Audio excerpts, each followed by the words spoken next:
दिया जलाया है तूफान अभी बाकी है, किया आगाज है अंजाम अभी बाकी है। हूँ बड़े शहर में एक छोटा सा बच्चा साहब, मैं अरुण हूँ मेरी पहचान अभी बाकी है। आइए स्वागत करते हैं आप सभी का एक बार फिर ज्ञान सिंधु कोचिंग क्लासेस के इस हिंदी प्लेटफॉर्म पर। और चैप्टर 1 कल आपने पढ़ा लेक्चर 1 में वासुदेव शरण अग्रवाल का साहित्यिक परिचय, जो आपको 5 अंक देगा। आज का जो चैप्टर है जहां से गद्यांश आधारित प्रश्नोत्तर आते हैं, यही राष्ट्र का स्वरूप वासुदेव शरण अग्रवाल जी द्वारा रचित है। तो एक बार शेयर कर दीजिए, आप सभी अपने दोस्तों को इनवाइट कर लीजिए और अपने वासुदेव शरण अग्रवाल जी का ये पाठ पढ़ते हैं। तो इस चैप्टर में हमको पढ़ना क्या है?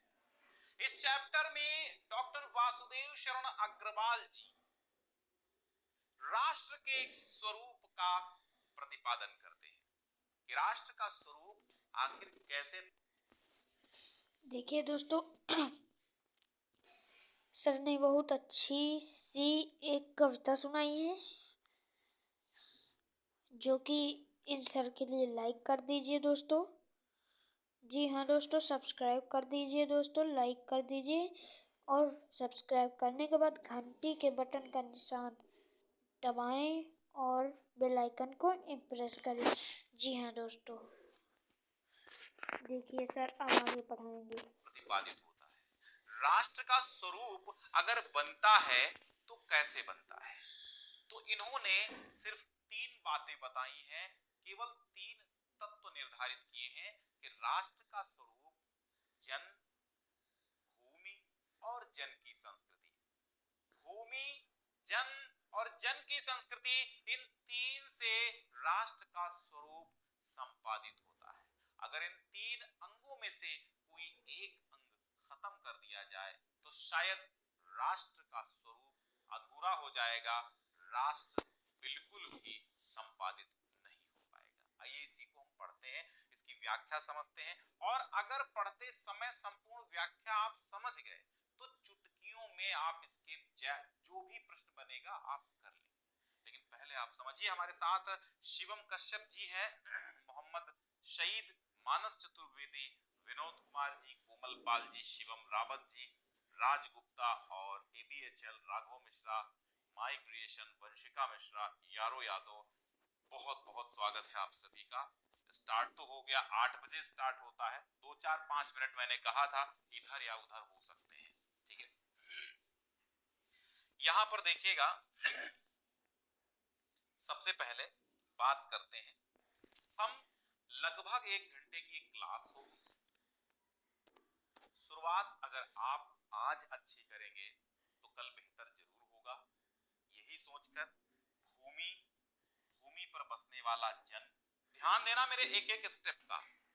भूमि, भूमि पर बसने वाला जन और जन की संस्कृति। मैंने क्या बताया? भूमि है, भूमि पर बसने वाला जन है और जन की संस्कृति। इन तीनों के सम्मिलन से राष्ट्र का स्वरूप संपादित होता है। क्या होता है? इन तीनों के सम्मिलन से ही क्या होता है? राष्ट्र का स्वरूप संपादित होता है।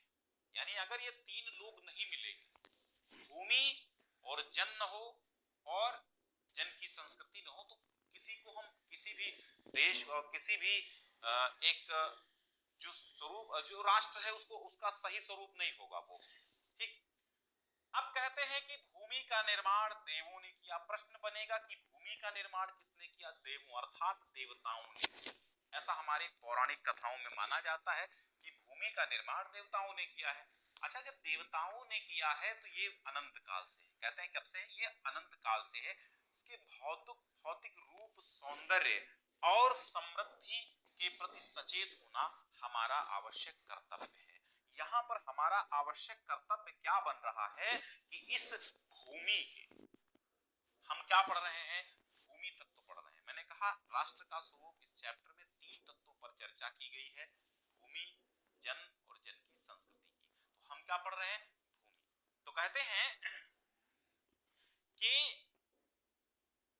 उसके भौतिक रूप, सौंदर्य और समृद्धि, इन तीनों के प्रति सचेत होना हमारा परम कर्तव्य है और आवश्यक कर्तव्य है। सचेत होना अर्थात उसकी हमें चिंता करना, उसके प्रति सावधान होना हमारा आवश्यक कर्तव्य है। भूमि के पार्थिव स्वरूप, पार्थिव का अर्थ क्या होता है? पृथ्वी से संबंधित। तो भूमि के पार्थिव स्वरूप के प्रति हम जितने अधिक जागृत होंगे, जागृत अर्थात जागरूक होंगे, उतनी ही हमारी राष्ट्रीयता, राष्ट्रीयता क्या होगी? बलवती होगी। बलवती होगी मतलब मजबूत होगी, बलशाली हो सकेगी। अगर हम पार्थिव स्वरूप के प्रति सचेत नहीं रहेंगे, पार्थिव स्वरूप क्या होता है कि अगर हम इस भौगोलिक चीजों को नहीं समझ पाएंगे, हमें भूगोल की जानकारी नहीं होगी, हमें पृथ्वी पर संबंधित उपस्थित तत्वों की जानकारी नहीं होगी, उन तत्वों को कैसे सदियों तक हम संतुलन स्थापित कर सकेंगे, इसकी जानकारी नहीं होगी, तो हमारी पृथ्वी का संतुलन बिगड़ेगा और तब हमारे अंदर की जो राष्ट्रीयता है वो बलशाली नहीं कहलाएगी। क्यों? क्योंकि हम जब सचेत होंगे तो हर एक, देखो, एक पागल व्यक्ति जो होता है वो अपने अंगों के प्रति, अपने शरीर के प्रति सचेत नहीं होता है। तो जब सचेत नहीं होता है तो क्या होता है? वो गंदा रहता है, उसके कपड़े फटे रहते हैं, कपड़ों पर मैल जमा रहता है, वो नहाता नहीं है, बालों में लटे पड़ जाती है। इसी तरह अगर हम अपनी भूमि, अपनी धरती माता के प्रति सचेत नहीं रहेंगे, सावधान नहीं रहेंगे, तो हमारे अंदर की जो राष्ट्रीयता है वो धीरे धीरे, ये समझ लो कि खत्म होने की कगार पर है। आप राष्ट्रभक्त कब हैं? जब आपको इस धरती की चिंता है, आपको इस एटमॉस्फेयर की चिंता है, आपको क्लाइमेट की चिंता है, इसके जलवायु की चिंता है, तब आप एक सच्चे राष्ट्रभक्त हैं और सच्चे पृथ्वी के सच्चे साथी हैं। तो पृथ्वी के हर एक तत्व पर हमें निगरानी रखनी है, ठीक? तभी राष्ट्रीयता बलवती होगी। ये पृथ्वी सच्चे अर्थों में समस्त राष्ट्रीय विचारधाराओं की जननी है। अगर पृथ्वी न होती तो जनन होता, जनन होता तो संस्कृति न होती, और संस्कृति नहीं होती तो विचारधाराएं नहीं होती। तो दरअसल ये सब कुछ कैसे संभव हो सका है? ये सब का सब भूमि की वजह से ही संभव हो सका है।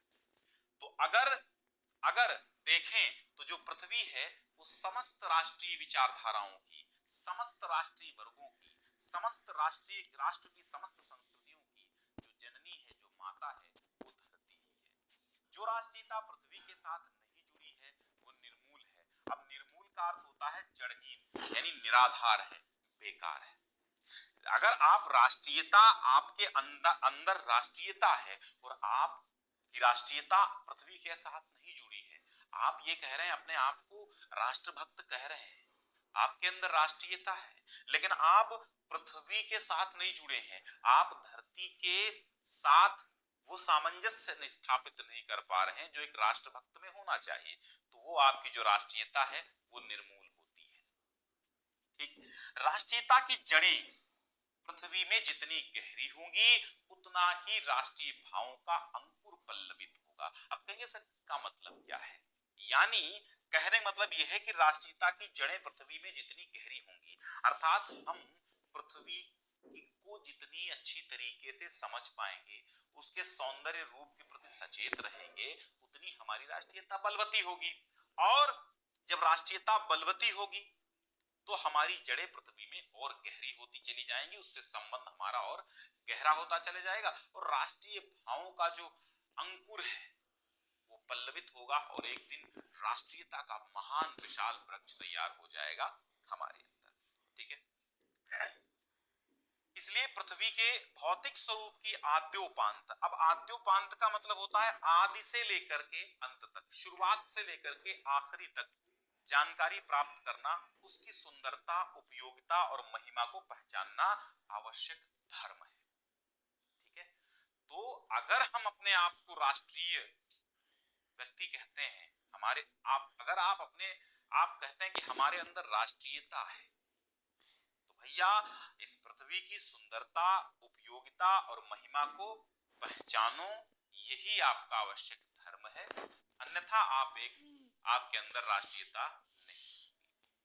इस पाठ को हम इसलिए पढ़ेंगे, अगर आपको एक अच्छा वक्ता बनना है, अगर आपको अच्छे तरीके से संभाषण करना है, कहीं पर बोलना है, अच्छे तरीके से लेक्चर देना है, किसी मंच पर खड़े होकर कुछ बोलना है, तो आप तभी बोल पाएंगे जब आप ये सब पढ़ेंगे। आपको राष्ट्र के बारे में पढ़ना है, आपको राष्ट्र के बारे में बोलना है। अक्सर हम देखते हैं 26 जनवरी, 15 अगस्त, गणतंत्र दिवस, स्वतंत्रता दिवस पर अक्सर हम राष्ट्र भक्ति की बात करते हैं, राष्ट्र के बारे में बोलते रहते हैं। तो अगर हम इस पाठ को बड़े भावों के साथ समझ लेंगे, अंतःकरण में उतार लेंगे, तो हमें लेक्चर देने से नॉन स्टॉप लेक्चर आप देंगे, बिल्कुल